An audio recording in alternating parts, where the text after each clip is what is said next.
दोस्तों याद रखना, तगड़ा और मजबूत जवान पता कौन होता है? जिसकी नजरें पूरी तरह उसके कंट्रोल में हो। ये अलामत जवानी है।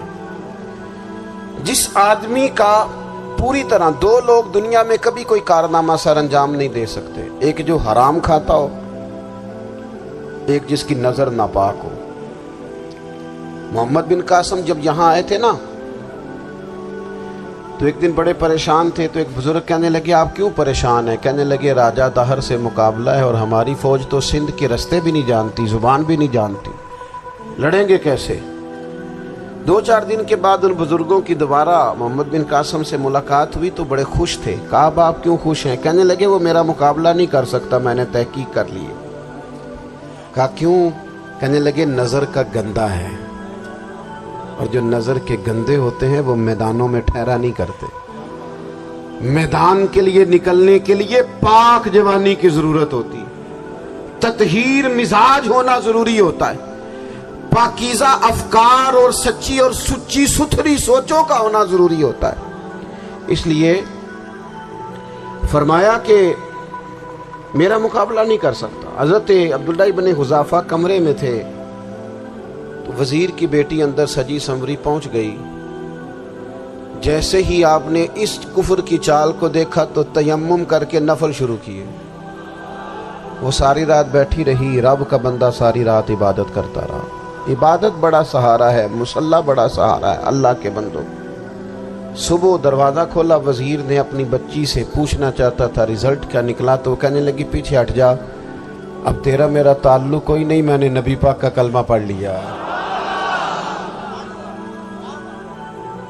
उसने कहा, मैंने भी जमाना देखा है, पर ये क्या लोग हैं, कस्तूरी के बने हुए, संदल से धुले हुए, कि मैं सारी रात कमरे में रही और 100 और 1000 आदमी जिस जवान का मुकाबला ना कर सके, इतना ताकतवर जवान कमरे में रहा और उसने नजर उठा के ना देखा।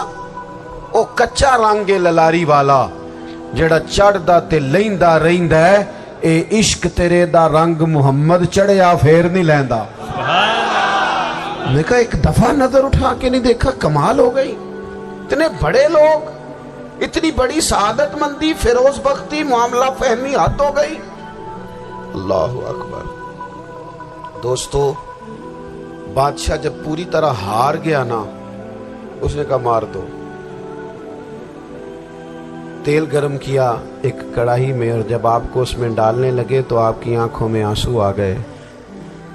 बादशाह का ख्याल हुआ शायद नरम हो गए हैं। कहने लगा, रोए क्यों? फरमाने लगे, सोचता हूं जान ही एक है, कितना मजा है उसकी राह में जान देने का, कितनी लज्जत है उसके नाम पर मरने में, कितना लुत्फ है। जे तू चढ़िया उत्ते दार भी नहीं, ते जे तू विकया इश्क बाजार भी नहीं, ते एडा सस्ता सौदा प्यार भी नहीं, ते एडा सस्ता लभदा यार भी नहीं। कई जंगल गाने पैंदे नी, कई दोज़ख लंघने पैंदे नी, जे ओ इस मुल्लों भी मिल जावे, एदू सस्ता होर व्यापार भी नहीं। ते कुछ समझ ना आवे लोकां नूं वो कादे नाल शहीद करे, डिठी यार दे हथ तलवार भी नहीं, पर ओदा खाली जांदा वार भी नहीं।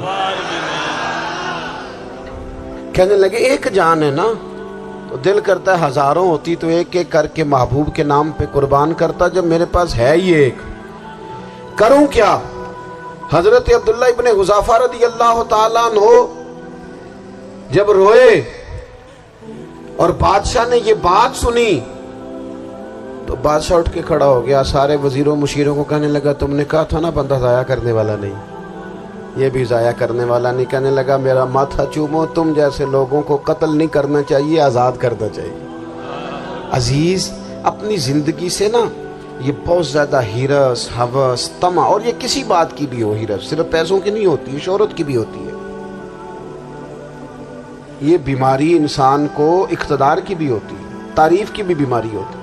ये सारे नुक्स होते हैं लोगों को, और माज़अल्लाह बात जुब्बों कुब्बों के अंदर भी होते हैं, वहां भी पनपते। अपनी जिंदगी जब तक उस सादगी में नहीं लाओगे जो रसूल पाक ने अता फरमाई, جب لوگ آسانیوں میں پوری طرح الجھ گئے تو پھر وہ دور ہوئے اور کفر چڑھ گیا۔ دوسری بات، اللہ کے محبوب صلی اللہ تعالی علیہ وسلم کی محبت ہم سے تقاضا کرتی ہے کہ ہم اس مشن کے لیے کام کریں جس مشن کے لیے رسول پاک نے کام فرمایا ہے۔ ہم سارے کام بڑے مضبوطی سے، سوچ سمجھ کے، تدبر سے، حکمت سے، تقاضوں کو مد نظر رکھتے ہوئے کرتے ہیں سارے کام۔ دین کے کام میں ہمارا مزاج نہیں ہوتا، او ہو جائے گا جی، آپ بسم اللہ پڑھیں جی، شروع کریں جی۔ آپ تقاضوں کو سمجھیں، چیزوں کو دبائیں نہیں، چیزوں پر غور کریں۔ کسی کے ذہن کی سطح پر سوال ابھرتا ہے، اس کا تسلی بخش جواب دیں۔ اپنی زندگی میں دین کے کام کے لیے اپنے آپ کو وقف کریں، اور دین کے کام کے بہت سارے پہلو ہیں۔ ہزاروں لوگوں کو قرآن پاک ٹھیک پڑھنا نہیں آتا، ہزارہا لوگ ہیں جو قرآن مجید کے مطالب سے آگاہ نہیں ہیں، دین کی بنیادی ضروریات سے لوگ نابلد ہیں۔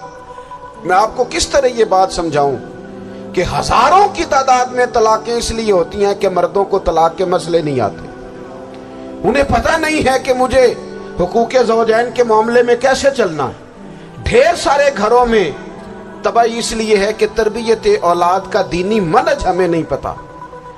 اپنا حصہ ملائیں دین کے کام میں۔ ایک آدمی کو اگر تو نمازی کرنے میں کامیاب ہو گیا، تیری زندگی بدل گئی۔ وہ دین بیزار لوگ جو ہمارے بیچ بیٹھ کے ہماری نوجوان نسل کو پگڑی اور داڑھی کا نام لے کے بنیادی طور پر دین سے دور کرتے ہیں، ایسے نوجوانوں کو دین کا پیغام محبت دے کر دین کے قریب کرنا ہماری ڈیوٹیوں کا حصہ ہے۔ ہمیں ذمہ داری کا احساس کرنا پڑے گا، ہمیں یہ خاص قدم اٹھانا پڑے گا، توجہ دینی پڑے گی۔ مساجد، مدارس، میں آپ سے عرض کروں، اتنی ڈٹ کے مخالفت ہوتی ہے نا مدرسوں کی، اتنی ڈٹ کے۔ میں ادارہ چلاتا ہوں، اس کے چلانے میں جو مشکلات ہیں وہ تو ہم بتا نہیں سکتے آپ کو، اس لیے کہ میری قوم، میرا اس قوم سے تعلق ہے جو نعت خواں امیر کرنا چاہتی ہے، مدرسے نہیں۔ نقیب خطیب پیدا کرنا چاہتی ہے، شعر و شاعری کی زندگی کو پروان چڑھانا چاہتی ہے۔ فقط ہمارا ان لوگوں سے تعلق ہے جو لاکھوں کروڑوں روپیہ محافل پہ لگائیں گے، اور قاری صاحب بیچارے اگر مسجد کا کوئی ہونے والا کام کسی وقت بتا دیں گے تو وہ بڑی مشکل آ جائے گی ان کے لیے۔ یہ کیسے ہو سکتا ہے، آپ نے یہ ڈیوٹی بتا دی۔ مدارس، اور جتنا اہم رول دین کو پھیلانے میں مدارس اسلامیہ کا ہے، اتنی زبردست، لوگوں کا خیال ہوتا ہے میری طرح کے لوگ شاید کام کرتے ہیں، ڈیوٹی کرتے ہیں۔ یہ 10-15 لوگ آپ کو نظر آتے ہیں جو آپ کو کہیں میڈیا پر یا ادھر ادھر ڈیوٹی کرتے، مخلص لوگ اپنی جگہ پہ، وہ بھی بڑا ہی کام کر رہے ہیں، جو میڈیا پہ آ کے بھی اخلاص سے اور درد دل سے کو دین کی، ان کی بھی کسی بات کی حوصلہ شکنی نہیں۔ لیکن ہزارہا اساتذہ جو مدارس میں بیٹھ کے پڑھاتے ہیں، جنہوں نے وہ سارے لوگ تیار، آپ سمجھ نہیں سکتے کتنا بڑا کام۔ حفظ کا استاد جو ہوتا ہے نا، اس کی ڈیوٹی 24 گھنٹے ہوتی ہے، فجر سے پہلے، اور اس نے بچوں کو اٹھانا۔ تنخواہ تو ہم انہیں دینا نہیں نہ چاہتے جی، تنخواہ نہیں دے دی انہوں نے، ہمیں مولوی امیر نہ ہو جانا۔ مولوی نو تے سوٹ بھی 27ویں والی رات دے ہے تاکہ کدھر سوان کے عید والے دن پا نہ لوے، کیونکہ 27ویں تو بعد تے درزی پھڑتا ہی کوئی نہیں، کیوں حضرت ایسے ہی ہے نا، اس وقت تو نہیں نہ لیتا۔ تو ہم چاہتے ہیں مولوی ہماری مرضی کے ہماری طرح کا سوٹ نہ پہن لے۔ مدارس کی مضبوطی، آپ یہ دیکھ لیں، یہ صلاح الدین ایوبی کا تعلق بھلا کس چیز سے تھا؟